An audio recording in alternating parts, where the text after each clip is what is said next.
Jika ini belum bersih di hati kita, masih kita anggap bahwa makhluk ini bisa mendatangkan manfaat dan mudarat. Jika itu ada dalam diri kita, berarti masih akidah kita ini belum lurus. Ini maksudnya ini di hati, di dalam hati. Bukan kita mau apa namanya, sombong. Makhluk gak punya, gak berikan manfaat dan mudarat. Nanti gempa ada, kalau gempa ada, kita diam atau keluar. Dan kita ngaji misal begini nih, tiba-tiba terjadi gempa besar, kita diam atau keluar? Ya mau takdir mati. Play atau tendot? Kamu takdir mati. Sugul masih, kamu takdir mati, tendot masih, takdir mati. Apakah tendot atau play? Play. Dan tendot. Walaupun kita yakin semua daripada Allah, itu amalan hati itu, tapi syariatnya harus kita pakai. Tebeng nginam misal tiang haus nih, rajauan di Satriai, sudah Ustaz sangat haus ini minum baik nih. Ndek ku minum, lamun takdirku kenyang. Ndek minum baik nah. Ini nak kenyang. Walaupun dia yakin Allah yang berikan kenyang, bukan air. Tatkala saya kasih air, minum Ustaz air ini supaya hilang hausnya. Ndek, wah takdirna, wah tentuan Allah kenyang aku. Ndek ku pelinginan mesti ku kenyang. Sampai mati tidak kenyang, malah mati kehausan. Itu keyakinan bahwa yang memberikan kenyang terbakar Allah. Tapi syariatnya harus kita pakai. Ya kalau mau hilang haus minum itu syariatnya itu. Nah kalau tadi hakikat harus murni dalam hati kita, semua dari Allah. Tapi kenapa kita minum? Itu syariatnya. Nabi Muhammad juga kalau sakit berobat. Nabi Muhammad Nabi yang paling takwa, yang paling hebat dekatnya dengan Allah. Beliau enggak main hakikat. Kalau memang ngantuk, beliau istirahat. Kalau memang beliau lapar, beliau makan. Kalau ingin kumpul dengan istrinya, kalau hajat beliau kumpul. Padahal beliau manusia yang paling sempurna hakikatnya. Supaya kita bisa memadukan mana menempatkan hakikat, mana menempatkan syariat. Kalau terjadi gempa di saat ini besar, walaupun kita yakin kalau memang kita tidak ditakdirkan mati, walaupun roboh semua enggak mati, itu hakikat. Tapi perintah Allah kita untuk selamatkan diri, perintah Allah kabur lari. Misal terjadi gempa besar, terus BMKG himbaukan akan terjadi tsunami. Dengan pelai lapuan jok dot. Wah, lamun memang takdir mati. Mati betul lah nanti. Kalau seperti itu ya sudahlah, lari. Lari itu syariatnya.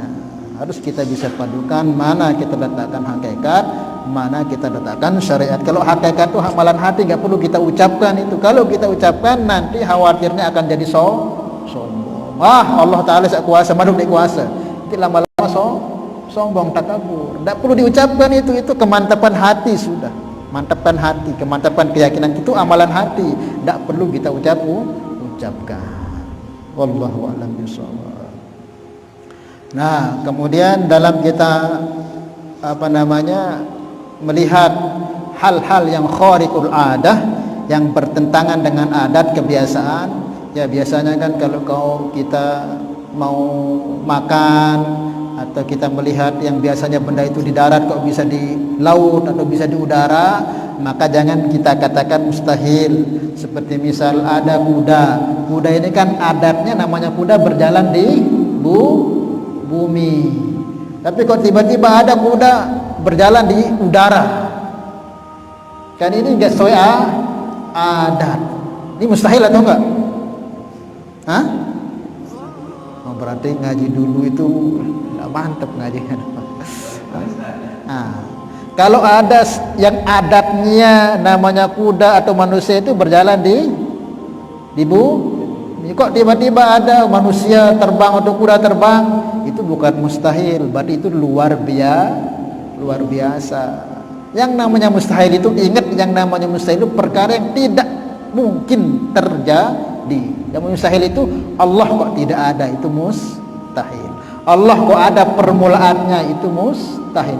Kok Allah itu akan mati, itu mustahil. Kok Allah itu serupa dengan makhluk, itu mustahil. Kok Allah itu butuh kepada makhluk, itu mustahil. Kok Allah itu punya sekutu, itu mustahil. Kalau hal-hal yang kayak tadi itu bukan mustahil namanya, itu namanya luar biasa.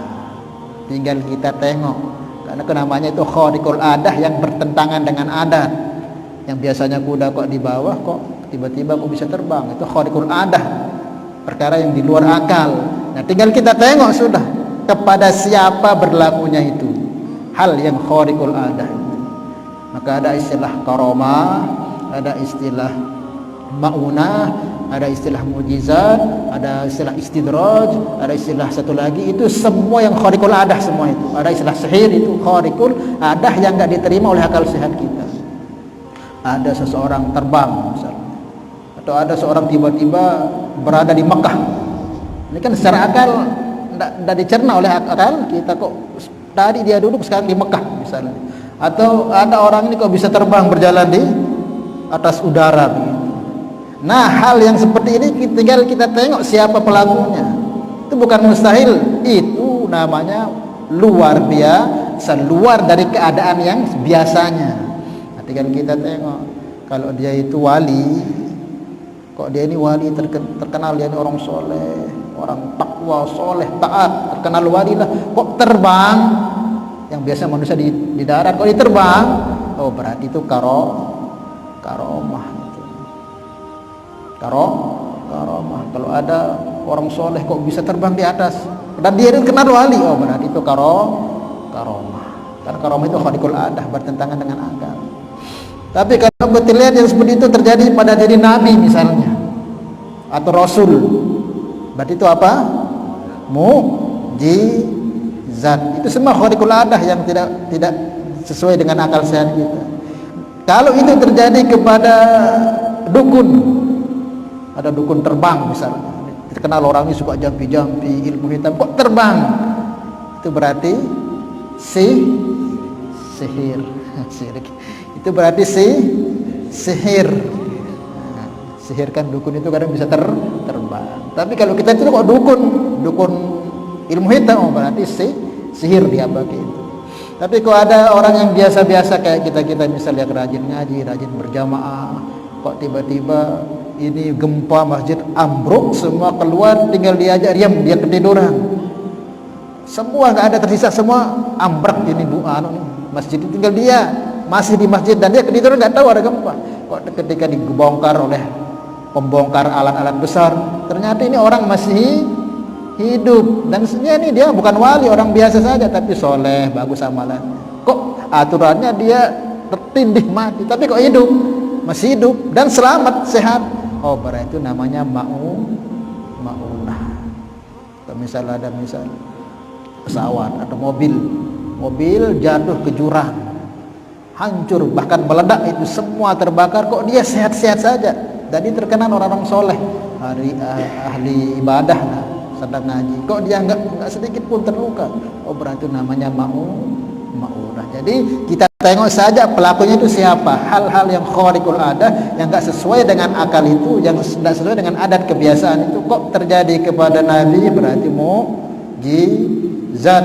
Kalau terjadi khariqul adah yang tidak sesuai dengan akal itu kepada para wali, itu namanya karomah. Kalau itu terjadi kepada dukun, itu namanya sihir. Kalau terjadi kepada orang-orang yang soleh, orang-orang biasa soleh tapi amalannya bagus, namanya maunah. Ada juga namanya istidraj, orang yang ahli maksiat, banyak lalainya, banyak haram yang dikerjakan, tapi kok sehat saja, ini namanya istidraj. Kalau Fir'aun itu kan orang yang paling terlaknat sampai ngaku diri Tuhan, tapi seumur hidup gak pernah sakit. Bukan berarti Fir'aun itu hebat, bukan. Itu namanya istidraj, diberi luang waktu oleh Allah supaya nanti dia tambah sangat sakit siksaannya ketika dia di akhirat. Sanastadrijuhum min haitsu la ya'lamun.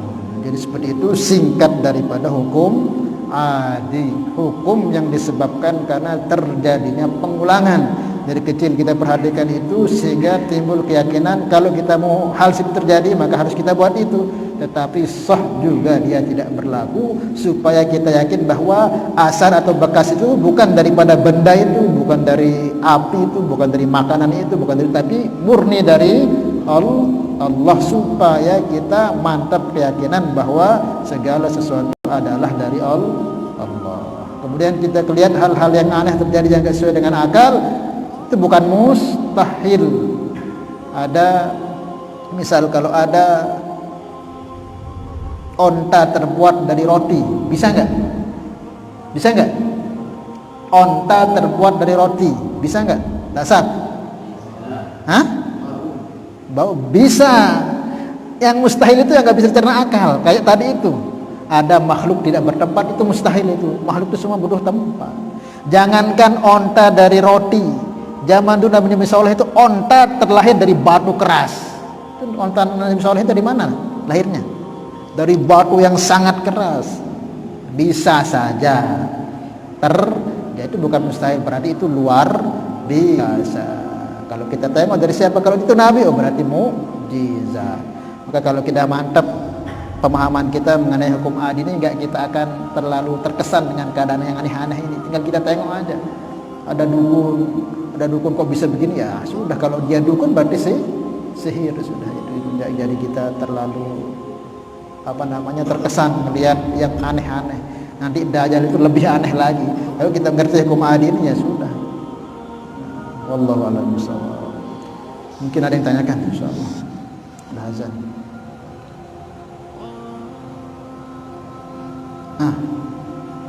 Anak jelak tanyakan.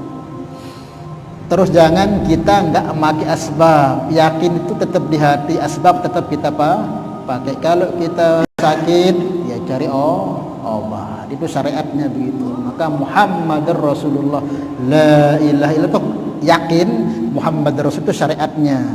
Kalau kita mau sehat, ya jaga kesehatan kita, makan yang baik-baik. Kalau kita pengen senantiasa dalam keadaan bugar, ya jaga kesehatan kita. Kalau kita pengen kenyang, ya kita makan. Seperti itulah Nabi contohkan. Jadi Nabi itu datang membawa syariat. Jangan